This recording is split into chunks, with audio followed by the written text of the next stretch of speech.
په دې کې د استملاک برخې ته به راسو چې دوې برخې لري. یو د خلکو د ودانیو قیمت دی او یو د مځکو قیمت دی.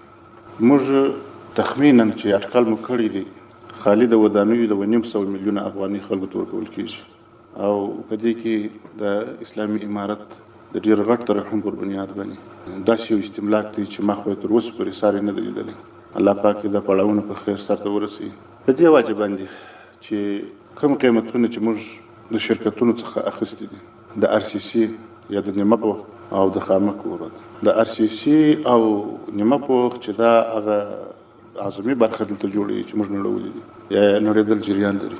په دې کې زموږ ملګرو پرېکړه کړې ده چې تر ټولو هغه اعلی ترین نرخ به ورکوو خلکو ته. کنې د استملاک طرز داسې وي چې دا قیمتونه سره راټولیږي بیا د درو شرکتو څخه هغه په سره جمع کېږي په درو تقسیمیږي چې اوسط هر څو راوتي هغه خلکو ته ورکول کېږي. مګر موږ د دې څخه علاوه د دې طریقې څخه خالي د ترحم پر بنیاد باندې او د خلکو د ګټې پر بنیاد باندې چې مسلمانانو ته د دوی حق بلکې علاوه ورکول شي نو موږ هغه لوړ نرخ د ودانیو د قیمت ته نیولي او انشاءالله د دې مبلغ د ورکړې مراحل هم نور خلاصوي دي. څو ورځې مخکې زه کابل ته تللی وم د همدغه هدف لپاره.